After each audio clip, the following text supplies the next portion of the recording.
When I was 15, I told my parents I was gay, and they told me I was wrong.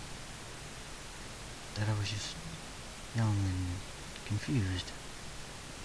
When I was 17, I brought home my first boyfriend. And he believed me then. That night they sent me to a straight camp. They told me that they could cure me of my disease there. He also told me if I wasn't cured, I couldn't go home, as they called it.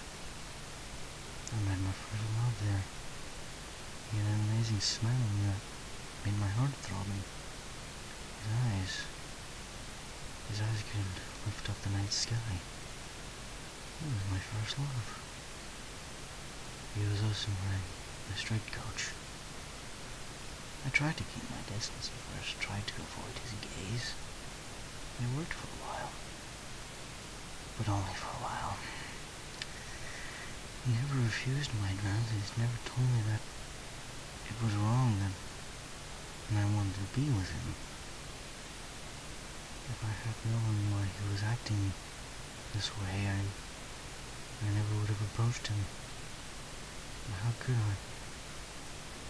I was young and naive, and he knew that. When I told the cops that he had done to me that night, they didn't believe me.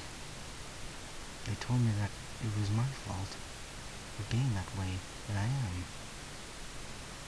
He told me that he was the actual victim, and it was my fault that it happened, and they believed him.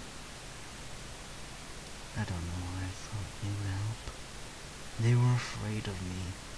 I was an abomination. I was diseased. And if they got too close, they might catch it. I couldn't finish my treatment after that. I was afraid to go back, and I couldn't go home. One of those houses where you care for teens and those that are used or abandoned. And I started to go back to school. Most of the kids there bullied me. They called me crude names and got physically aggressive. There was this one time where one of the boys tried to come on to me. He kept telling me that it was okay because I was gay, and I liked it. And after a while, I began to believe it. After a while, the house decided that I had been there too long, and so I was out on the streets again. I began to sell myself on the streets because I was hungry and I needed the money. Besides, I was gay. I was meant I had to act like, didn't it? I met the love of my life there while I was working on the streets. He walked by me one night, so I approached him and offered him a night of fun. He looked down at me and he sadly asked me why I was throwing my life away like this. I told him I had nothing else to go, no one I could turn to. He took pity on me and brought me home with him under the condition I never walked in the streets again, which I happily agreed to.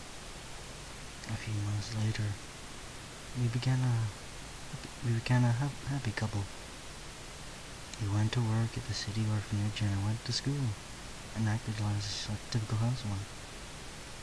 A couple of years went by like this, and I was beginning to think that the hardships of my life was over. And then the phone rang. The love of my life, my sweet, sweet Alex, had been beaten to near death by a group of men on his way home. When they found him, he was holding a cat in a box containing an engagement ring. I quit college and got 2 jobs to pay for his medical. In our small apartment, things seemed like they were improving.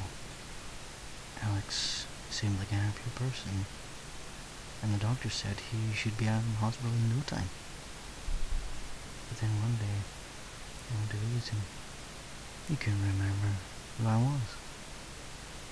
I broke down. The doctors told me that he had amnesia. It was a result of the head trauma came from. They also told me that he had a year at most to live. And told him about the way we used to be. All I could say was that he was sorry. He couldn't remember. 3 months later, a week, our 4-year anniversary, Alex died. It was a small funeral, just me and a handful of friends, of his friends. His parents had died in a car crash a few years prior to our meeting. Everyone gave me their condolences, and after the funeral, I never saw him again. And now I'm sitting here, the engagement ring on my finger. One of our only pictures in my lap. A loaded .22 in my hands. I don't know why I'm writing down my history. I don't think anyone would really care enough to listen. I hope that a few of you that do keep this story in your mind. We are not a disease. We are not abominations. For those of you who think we are, that treat us like monsters, well, my blood is on your hands. Goodbye.